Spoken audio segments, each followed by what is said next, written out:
Assalamualaikum warahmatullahi wabarakatuh. Atas nama Komisi 3 DPR RI, kami mengesan keras aksi penyiraman air keras pada aktivis Kontras Andri Yunus. Kami sudah berkomunikasi dengan Kapolda Metro Jaya dan meminta agar kepolisian bergerak cepat mengusut kasus ini dan menangkap para pelakunya, baik yang melakukan langsung ataupun yang memerintahkan untuk melakukan. Terhadap saudara Andri Yunus juga harus dilakukan pengawalan maksimal agar beliau benar-benar aman dari ancaman kekerasan susulan. Kita tidak boleh mentolerir segala bentuk kekerasan kepada warga negara. Apapun bentuk perbedaan pendapat harusnya tidak boleh direspon dengan kekerasan dan premanisme. Pasal 28G Undang-Undang Dasar 1945 secara jelas mengatur bahwa setiap orang berhak atas perlindungan diri pribadi serta berhak atas rasa aman dan perlindungan dari ancaman ketakutan untuk berbuat atau tidak berbuat sesuatu yang merupakan hak asasi. Kami pastikan Komisi 3 DPR RI akan terus mengawal kasus ini agar penyidikannya berjalan dengan cepat dan profesional. Kami minta negara menanggung penuh biaya pengobatan terbaik agar Andri Yunus bisa segera pulih kembali. Assalamualaikum warahmatullahi wabarakatuh. Serangannya itu saya yakin maksudnya membunuh.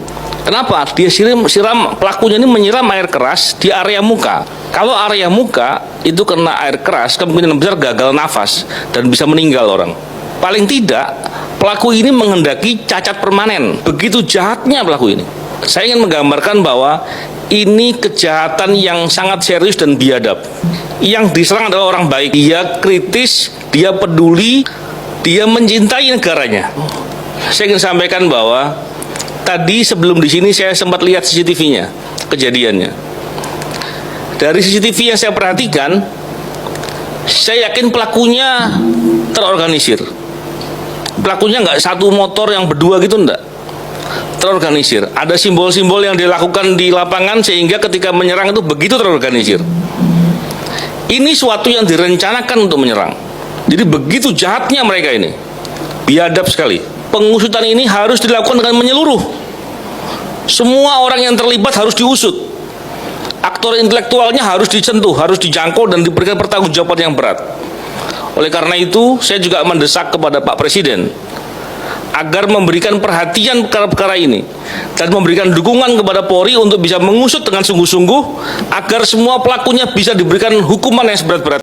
Negara, pemerintah harus melindungi supaya kehidupan demokrasi kita tidak mengalami kemunduran.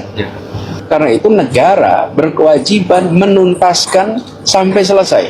Kami berjumpa dengan orang tuanya, ayah, ibu, dan adiknya, karena Andri masih dalam proses recovery yang diisolasi, tidak bisa berinteraksi dengan siapapun juga kecuali tim medis karena risiko infeksi yang sangat tinggi.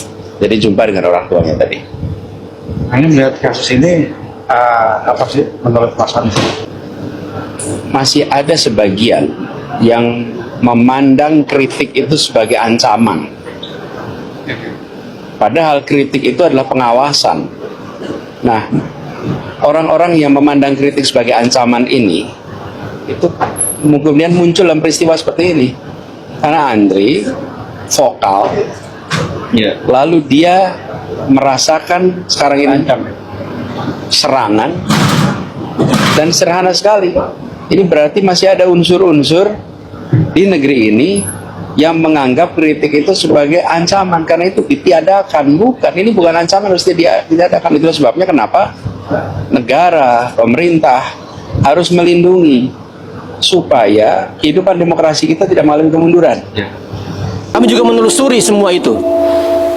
Kami menelusuri beberapa hari ini Andri diintai dari rumahnya, dari mesnya, tempat-tempat berkunjungnya. Kemarin seharian dari Celios, dari YLB sudah diikuti.